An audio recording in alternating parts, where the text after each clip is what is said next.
Bismillahirrahmanirrahim. Assalamualaikum warahmatullahi wabarakatuh. Alhamdulillahirabbil alamin. Asyhadu an la ilaha illallah, asyhadu anna muhammadar rasulullah. Allahumma shalli ala Muhammad wa ali Muhammad. Baik teman-teman semua, alhamdulillah di sore hari ini kita bisa berkumpul kembali untuk melaksanakan kajian online kita, yaitu kajian intensif Sirah Nabawiyah yang dibimbing oleh Ustadz Hendra Kormara. Saya di sini selaku ketua kelas akan memberikan sedikit pengantar tentang tema yang akan disampaikan oleh beliau. Insya Allah pada kesempatan ini beliau akan menjelaskan tentang kondisi masyarakat Arab sebelum kenabian, atau kita sering mengenalnya dengan sebutan jahiliyah.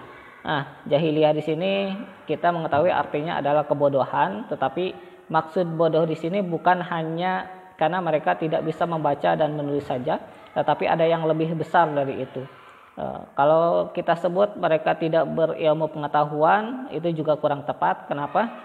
Karena kita mengetahui bahwa orang-orang Quraisy mereka adalah orang-orang yang pandai berdagang. Mereka berdagang ke Romawi dan Persia, yang itu adalah lintas negara. Berarti mereka adalah pedagang internasional, dan tidak mungkin seorang yang berdagang secara internasional itu tanpa ilmu. Tentunya mereka sangat paham tentang ilmunya. Tetapi jahiliyah di sini apa maksudnya? Dalam Al-Quran, jahiliyah disebutkan sebanyak 4 kali ya. Pertama adalah tentang jahiliyah karena keyakinan ya. Jadi mereka tidak mau meyakini bahwa Allah SWT adalah Tuhan yang wajib mereka sembah, Tuhan yang satu.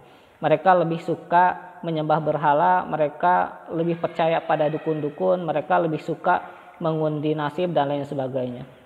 Dan kita mengetahui juga bahwa sebelum Rasulullah SAW diangkat menjadi nabi, para jin mereka bisa naik ke langit, menempati beberapa tempat di langit dan mencuri berita yang dibawa oleh para malaikat. Sehingga berita yang mereka dapatkan mereka bawa kepada dukun. Ketika ada orang yang bertanya terkait suatu hal, mereka jawab berdasarkan info yang mereka dapatkan dari para jin yang mencuri berita dari para malaikat. Tetapi setelah Rasulullah SAW diangkat menjadi nabi, hal itu sudah tidak bisa dilakukan. Kenapa? Karena Allah mendatangkan panah-panah api bagi ada jin yang datang ke langit, naik ke langit untuk mencuri berita seperti itu. Sehingga berita setelah itu adalah banyak yang tidak tepat, banyak yang bohong. Jadi mereka jahil secara akidah, mereka jahil secara keyakinan. Gitu. Jadi kalau misalnya ada orang-orang yang zaman sekarang lebih percaya pada dukun, berarti mereka adalah jahiliyah. Yang kedua adalah jahiliyah secara hukum. Mereka meyakini bahwa Ka'bah adalah rumah Tuhan. Mereka melaksanakan haji, gitu kan. Tetapi secara hukum mereka otak-atik sesuai dengan apa yang mereka inginkan. Misalnya, ketika orang-orang, karena mereka adalah seorang pembisnis, orang-orang Quraisy, mereka menjadikan semuanya jadi peluang bisnis.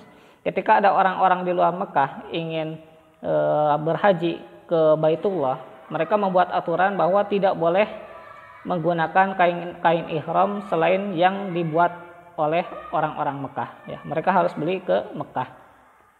Dan bagi orang-orang yang tidak memiliki uang untuk membelinya, mereka akan tawaf dengan keadaan telanjang. Dan Rasulullah SAW adalah orang yang dimaksum sehingga Rasulullah dijaga dari melihat orang-orang yang telanjang ketika tawaf seperti itu. Nah, ini adalah kejahilian mereka. Mereka merubah hukum-hukum Allah sekehendak hati mereka. Kemudian secara sosial juga sama, mereka membunuh para anak-anak perempuan, gitu ya. Dan Ustadz Hendra nanti akan menjelaskan lebih dalam lagi. Dan yang ketiga adalah jahiliyah secara penampilan, ya. Tadi kalau di depan Ka'bah saja mereka sudah berani telanjang, apalagi di luar Ka'bah, gitu kan. Apalagi di daerah-daerah lain seperti itu.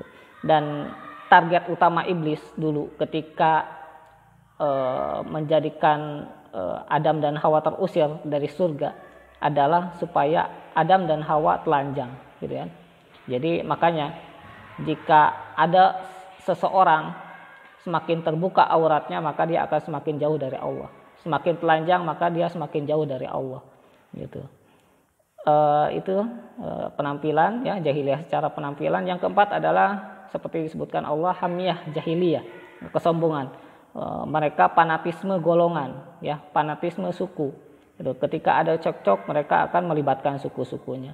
Misalnya ketika ada dua orang yang sedang berjudi, kemudian salah satu kalah, maka yang kalah akan membuat syair menghina yang menang. Kemudian yang menang tersinggung, akhirnya berkelahi dan yang kalah. Setelah itu dibawa ke sukunya, terjadilah pertempuran, perkelahian antar suku. Itulah fanatisme jahiliyah, fanatisme kesukuan. Dan kita lihat zaman sekarang kejahilian itu terjadi, ya, di mana satu kelompok sangat fanatis, gitu kan ya, sehingga terjadi tawuran dan lain sebagainya. Itulah zaman jahiliyah yang luar biasa. Dan kejahilian ini tidak hanya terjadi di Mekah, tetapi di seluruh dunia. Dan terjadinya secara berulang dan sekarang pun kita rasakan terulang. Gitu, makanya ini adalah tugas Rasulullah SAW yang sangat berat, gitu kan ya. Saya teringat dengan pernikahan Rasulullah SAW dengan Aisyah, ya, di mana Aisyah dinikahi oleh Rasulullah di usia 7 tahun. Dan sepanjang saya membaca sejarah, saya tidak menemukan bahwa Abu Jahal, Abu Lahab dan kawan-kawannya itu menghina Rasulullah karena menikahi Aisyah di usia 7 tahun. Ya.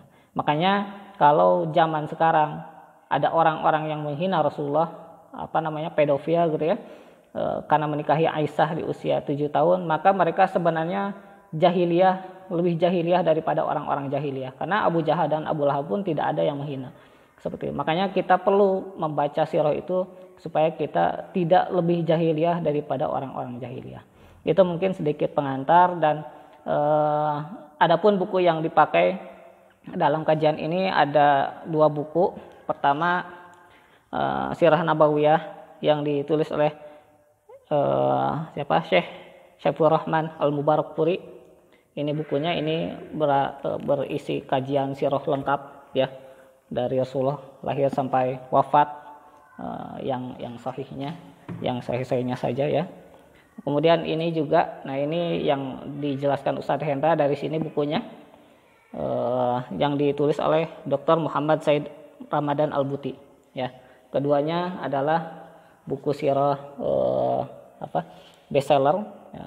Maka bagi teman-teman yang berminat bisa membeli online ataupun bisa menghubungi panitia ke admin jika mau pesan, seperti itu, ya. Kemudian saya mengingatkan juga kewajiban peserta dalam kelas ini. Pertama, berinfak 20.000 seperti yang disampaikan Kang Irfan kemarin. Jika 25.000 10 pertemuan, berarti satu pertemuannya itu hanya 2.500. Di saat para siswa mereka privat fisika, kimia, biologi itu 70.000 pertemuan, bahkan lebih, maka kita 2.500 per pertemuan, ya. Dan ini bukan untuk panitia, tapi ini untuk kelangsungan dakwah, ya. Jadi ini dipakai untuk operasional. Nah, ini kenapa dijadikan berinfak? Asalnya kami mau gratiskan, tetapi saya sering merasakan ketika sesuatu digratiskan itu kita gak serius. Makanya kita jadikan berbayar, ya, meskipun murah, ya. Ingin melihat seberapa serius teman-teman mempelajari sirah ini, ya. Jadi tanda bukti keseriusan adalah dengan membayar infak 25.000. Tapi bagi teman-teman yang memang secara finansial atau secara ribet dan lain sebagainya, mangga silahkan japri ke admin. Saya tidak ada nggak ada uang misalnya, mangga. Insya Allah akan kita biarkan tetap mengikuti sirah, tetapi dengan syarat mengikuti kuis. Nah ini seseorang akan dibiarkan bertahan di kajian ini. Pertama dia berinfak 25.000, yang keduanya adalah mengikuti kuis, gitu. Karena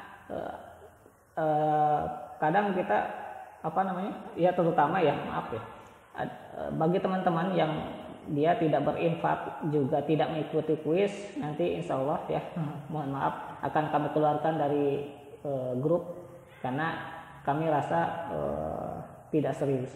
Tetapi yang membayar 25.000 berarti ada keseriusan. Kemudian yang mengikuti kuis pun, gitu kan, walaupun tidak membayar, ya kami tetap ikutkan sampai beberapa pertemuan. Nah ya, jadi mohon diikuti kuisnya. Kemudian bagi teman-teman yang ingin bertanya silahkan dijapri ke admin nanti. Itu saja dari saya. Wallahu a'lam bishawab. Sekian, assalamualaikum warahmatullahi wabarakatuh.